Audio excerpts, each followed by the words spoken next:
Most photographs are usually snapshots of memories, bringing joy and nostalgia. But not all pictures tell a happy story. Some are grim reminders of the horrific crimes committed by the darkest of souls. Now, who are these people, and what untold secrets do their last photographs hold? Let's take a look at the most disturbing last photos of serial killers. On the morning of November 16, 1957, a 58-year-old hardware store owner, Bernice Warden, suddenly disappeared from her store. The hardware store's truck was seen driving from the rear of the building at around 9:30 a.m., and only a few customers had come in that day, one of which was American serial killer Ed Gein. But when the cops arrived at the hardware store, they found Bernice's cash register open and bloodstains were seen on the floor. A quick look through the register reveals Gein to be the last person to have made a purchase. He was subsequently arrested and his farm was searched, leading to a discovery that shook the entire town. Now, you might have seen classic horror films like the 1960 Psycho or the 1974 Texas Chainsaw Massacre, but did you know that these movies were based on some real-life stories of Ed Gein, the so-called Butcher of Plainfield? Born August 27, 1906, in La Crosse, Wisconsin, Edward Theodore Gein was heavily influenced from childhood by his domineering religious mother, Augusta. She raised Ed and his brother Henry to believe that the world was full of evil and that women were vessels of sin.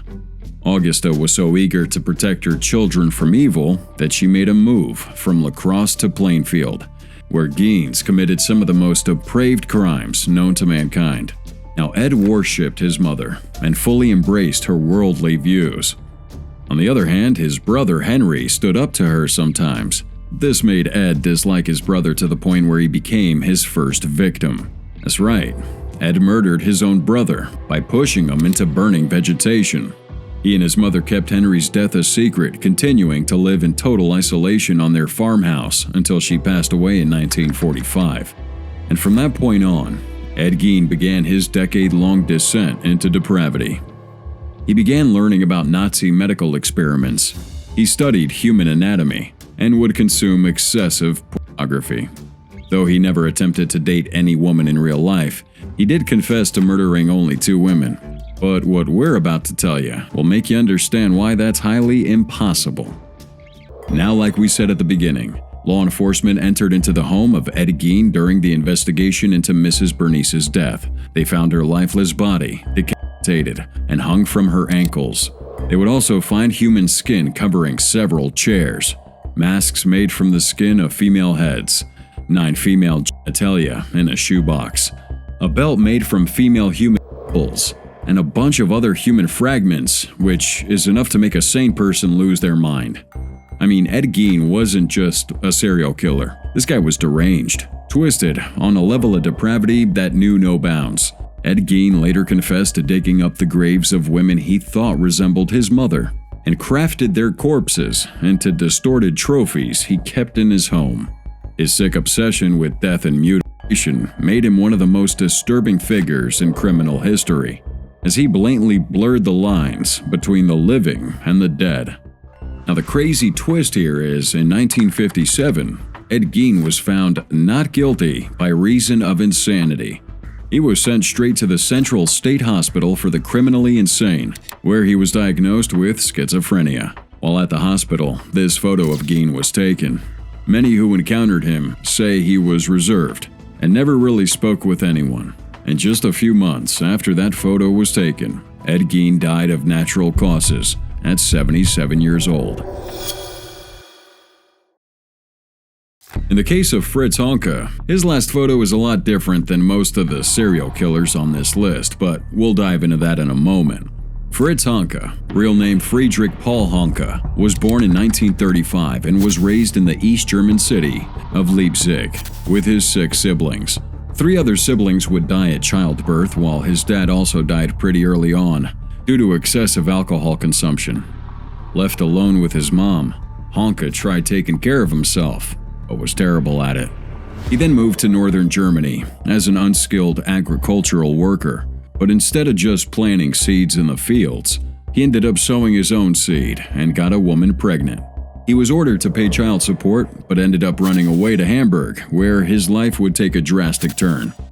After suffering a terrible accident that deformed his nose, Honka began indulging multiple women while he slipped into heavy alcohol usage. At one point, he attempted to rape a neighbor, who managed to escape naked and report him to the police. Now, for some reason, his victim dropped the charges, and Honka only had to pay a fine. But from there, things would only get worse. Due to the way he looked and his alcoholism, it was hard for him to meet some ordinary woman. So he made his way around Hamburg's red light district, on the Reeperbahn. There, he mostly got sex from casual prostitutes moving around in the street. In December 1970, Honka killed his first victim, 42-year-old Gertrude Brauer, a hairdresser and occasional sex worker who lived in the same apartment building. Driven by rage after she refused to have sex with him, Honka viciously strangled her to death. He then dismembered her body, wrapped the pieces together, and hid him in a corner at his flat. 4 years later, he would strangle to death his second victim, a 54-year-old sex worker named Anna Bushel. Honka would pay Anna for sex, but he felt she wasn't passionate enough, so he decided to kill her. He went on to kill at least 2 more elderly sex workers without getting caught. And this was because no one ever reported any of his victims missing. No one missed him, no one asked about him, and quite frankly, no one even noticed they were gone. It wasn't until 1975, when a fire broke out in Honka's apartment, that he was arrested. Firefighters found decomposed human remains stashed at various corners of his flat, and immediately the cops were called. The following year, he was given 15 years of prison for one murder. His lawyer was able to portray him as being partially incapable of guilt, and also claimed that those murders were committed in the heat of passion. That lawyer probably got paid a lot of money for helping him get a reduced sentence like that. But anyway, he wasn't really into pictures, so the last known photo of Honka shows his hands, which he used in strangling all those women to death. And while those fingers are indeed scary, they really don't have any direct links to the fact that Honka was a murderer. The shape of those fingers can be seen in people suffering from liver, lung, or heart disease. Or maybe, I don't know, science isn't one of my strong suits. And the bottom line is that his hands are definitely as equally disgusting as the horrific crimes he did. There have only been a few worse killers in history than Jerome Brutus, or should I say, the lust killer. Jerome Jerry Brutus was born in South Dakota in 1939, but his family was constantly on the move. As a toddler, he would bounce back and forth between Oregon and California before his folks finally landed near Salem. There, an incident happened that would embed itself into Jerome's 5-year-old brain and remain there for the rest of his life. Jerome constantly dressed in his mom's clothing. He would stumble upon her high-heeled stiletto shoes in their junkyard and keep all this to himself. But when his mom found out, she got mad and set the clothes on fire right there in front of him. That incident triggered something in Jerome's childlike mind, sparking an obsession with women's shoes. In elementary school, he stole his first-grade teacher's shoes from under her desk, and later he would attempt to steal those of a neighborhood girl who came visiting. Jerome would also become a panty thief, sneaking into homes and stealing women's underwear. And as he grew older, his fantasies only became darker and increasingly violent. At around 17, Jerome's twisted behavior escalated. He began stalking women, following them into dark alleys, where he would hold them at knife point and steal their shoes. In this one alarming incident, he forced a victim to strip naked, taking pictures of her before fleeing with her shoes. And after years of trying to change his ways, Jerome would finally succumb to the depravity in his mind by not only stalking these women, but by killing them off. January 26, 1968, 19-year-old Linda Slauson was peddling encyclopedia sets when she made the fatal mistake of knocking on his door. Jerome answered and lured her inside to his basement, where he knocked her out with this wooden board. He then strangled her unconscious body, before dressing her up in various undergarments he had collected over the years from his night raids. He then took pictures of her and chopped off her foot to model the shoes for him when he had the urge. And later he dumped her body at a nearby river. From then on, Jerome found all kinds of ways to lure women down to his basement, where he proceeded to rape and kill them, even taking pictures of their dead bodies. He would kill more than 6 women in the span of 15 months. But even more shocking was the fact that this guy had a wife and 2 kids who never knew what was going down in that basement. And to make sure he was never caught, he made it mandatory for his family to ring this intercom bell if they ever wanted to talk to him. And while he was hanging up his last victim, 22-year-old Linda Saley, he mistakenly took this photo of himself, showing his emotionless reaction in real time as he committed the act. He was eventually arrested after getting set up by some female student he was set to go on a date with. Law enforcement went into his home and found pictures of dead women posed in seductive postures and all wearing high-heeled shoes. And as if this wasn't disturbing enough, dismembered and mutilated body parts were also found to have been stored in a freezer.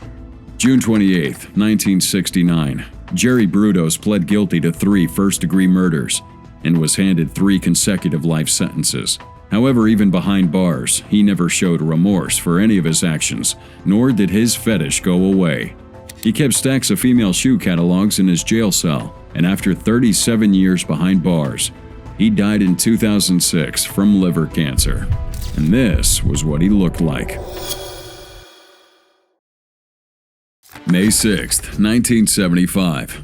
Ted Bundy lured a girl, Lynette Dawn Culver, into his car, under the pretense of offering her a ride. However, he ends up taking her to this hotel, where he sexually assaults her before drowning her in the bathtub, and then disposing her body in a nearby river.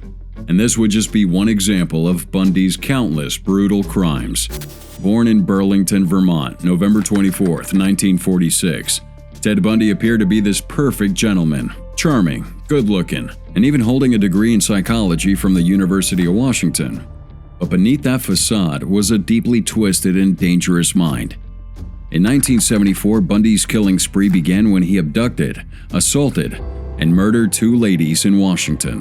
When these crimes went undetected, Bundy would grow more confident, abducting, raping, and killing dozens more, including minors. He drove across different states, targeting women he found attractive. He would offer them rides, but once in his car, he'd knock them out, drive to a discreet location, and sexually assault them before strangling them to death. Once he was done, he dumped their bodies by the roadside before taking off. Bundy was also believed to be responsible for the deaths of multiple minors. He was eventually arrested in 1975 and sentenced to death. And after his execution by the electric chair in 1989, these photos of his corpse were taken. Now, Sergey Golovkin might have not been Russia's deadliest serial killer, but make no mistake, this man was a monster in his own right. As a teenager, he seemed like the type of guy that every girl would want, but Sergey was quiet, timid, and didn't have a strong fashion sense. He would also have a condition called endorse, which meant he found difficulty in controlling his urine. This added to him becoming a loner, as his classmates could smell his urine-drenched pants. And as time went on, Sergey began having these sadistic fantasies, during which he masturbated regularly. He imagined himself taking revenge on the guys who bullied him at school, and soon enough his dark fantasies turned into an evil intent to kill.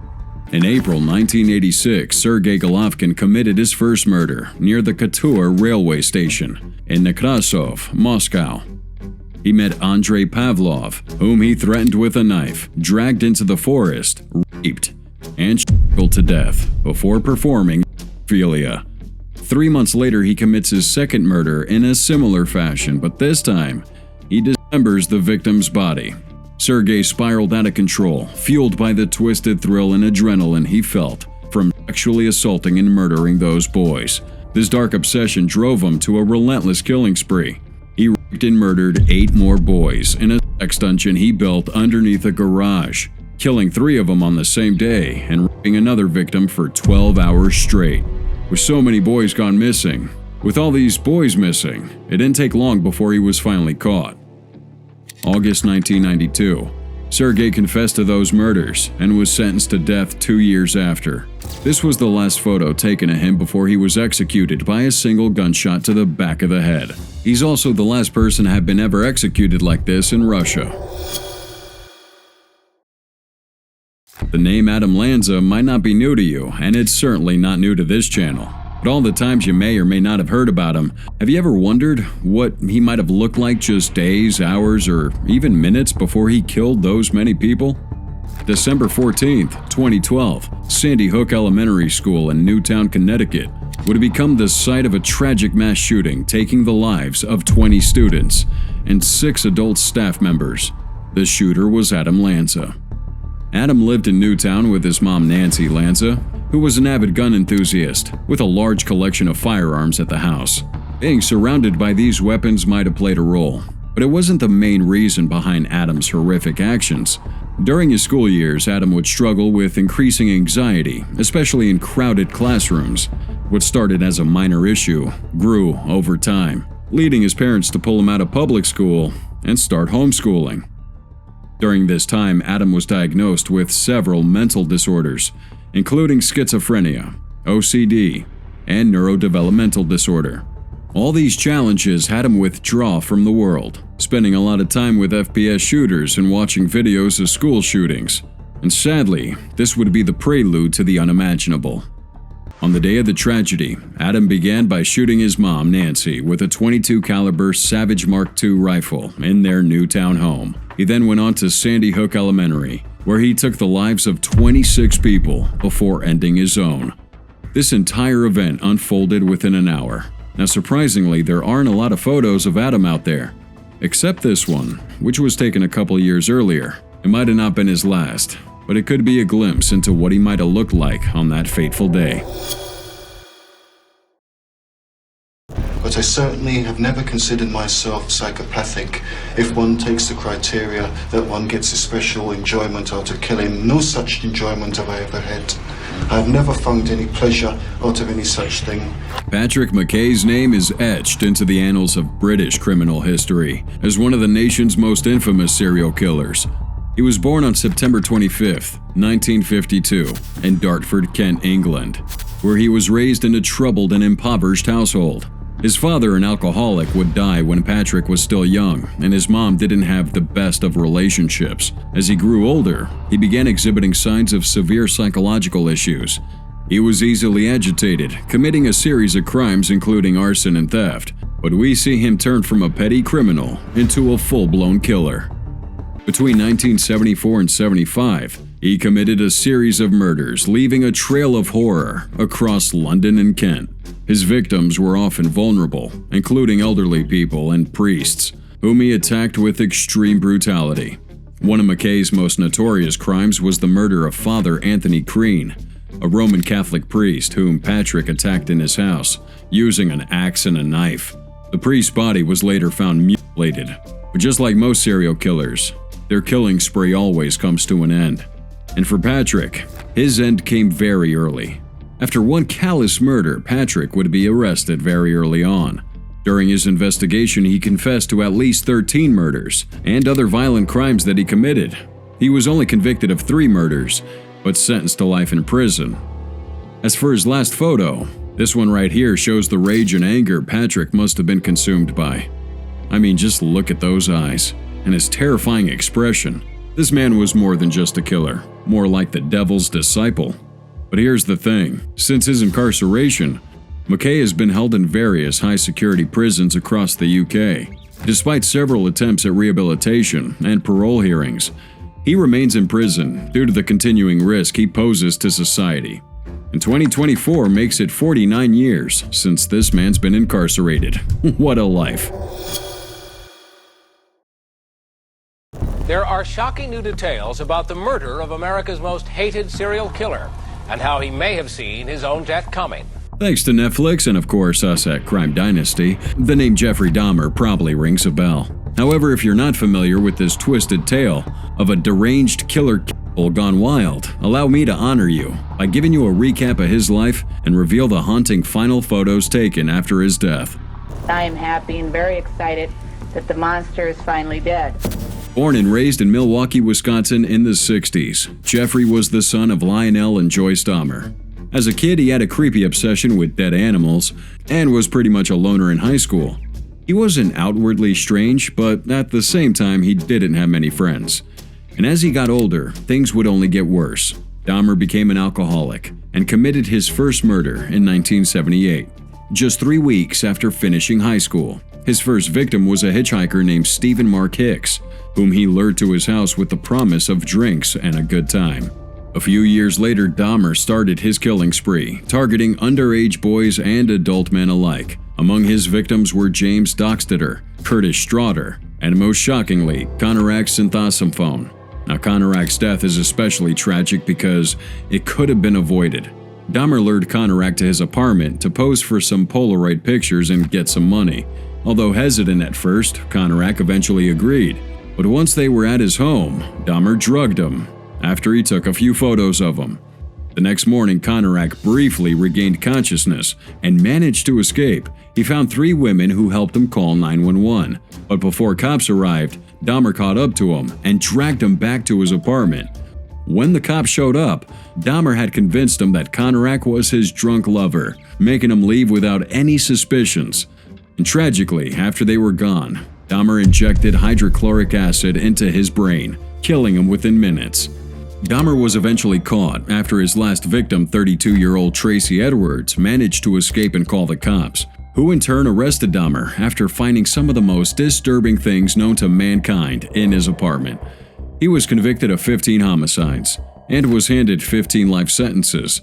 But it was after his conviction that his life took a wild turn. While incarcerated, Dahmer turned his life around by becoming a devout Christian. However, he felt that he had committed so many wrongs and had left too many families in sorrow that he had wished death upon himself to rid himself and the world of his inner demons. The question was, am I sinning against God by continuing to live? One inmate, Christopher Scarver, was willing to speed up Dahmer's wish to meet with his God. The police report from that crime depicts an unstable man. He asked to add a T to his name whenever it appeared as Chris, so it would read Christ. November 28, 1994. Christopher Scarver attacks Dahmer with a 20-inch metal bar, repeatedly striking his head and slamming it against a wall. What's shocking here is that Dahmer didn't even try to resist or cry out for help. He simply accepted his fate. He was later found by prison guards, lying in a pool of his blood, before he was taken to the hospital, where his death was ruled as a homicide. But before that, these were the last photos of him taken before he was confirmed dead. And as for his killer, Scarver, some people actually consider him a hero. Whoever did kill him, he's my hero. I will be sending a thank you card to this hero. Tonight in News Extra, the man who committed what may be the crime of the century. His name is John Wayne Gacy, convicted of killing 33 innocent people and destroying hundreds of lives. Here's one of the last photos of John Wayne Gacy with his sister. And here's a weird one of him dressed up as a clown. But in between the lines of playing a good family man and a clown at parties, the real John Wayne Gacy was in fact a pedophile and serial killer. Clowns freak us out, guys, and John Wayne Gacy might just be the reason why. Born in Chicago on March 17, 1942, Gacy seemed like this average businessman, but he had a dark, twisted side. In 1967, he was convicted of sexually assaulting a teenage boy and received 10 years in prison. However, he only served 18 months before getting out on parole. And instead of turning over a new leaf, Gacy takes things to a more horrifying level. He starts luring young boys to his house, pretending he has construction work for them, and once they get there, he'd subject them to unspeakable horrors. And I'm talking molestation and torture, before he strangles them to death. A lot of bodies were buried in the basement, while others were dumped in a nearby river. For years, despite a rising number of missing boys, nobody suspected Gacy. Why, you ask? Because he was a respected businessman, even performing as a clown at kids' parties and other functions for charity work.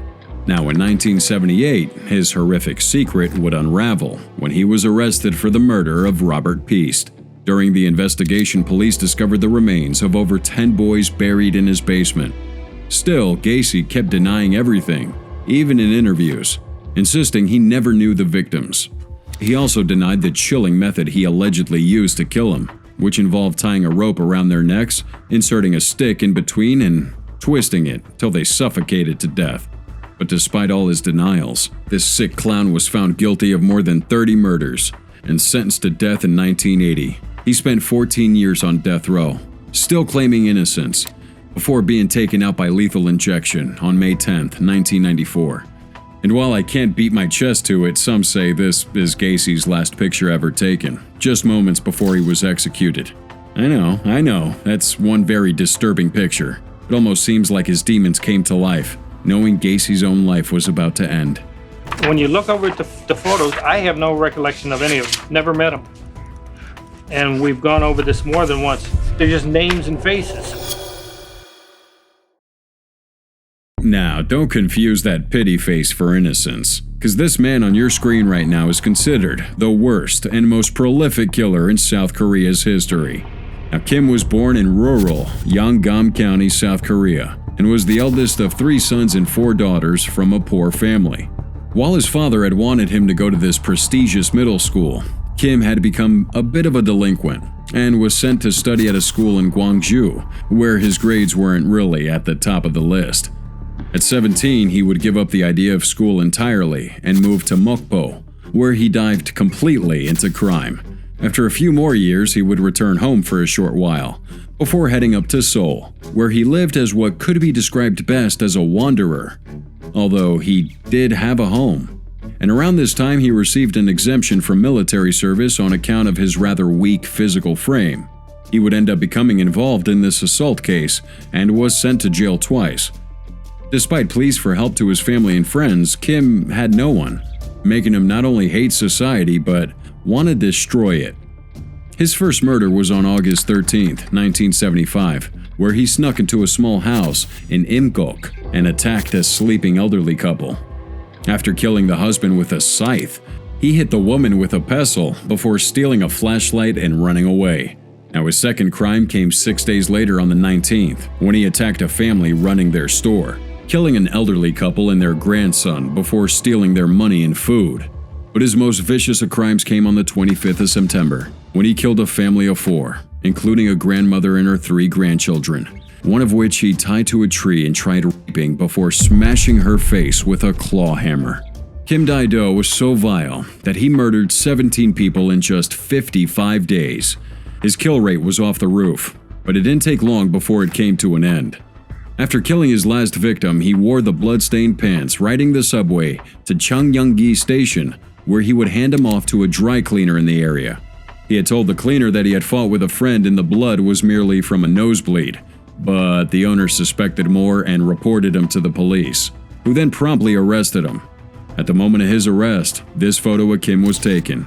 Now tell me, does he still have that innocent look you might have seen earlier? I certainly hope not. December 1976, he was found guilty of all the murders and received the death penalty, making him the first serial killer in the history of the Republic of Korea and the only one to actually be executed. He was hanged to death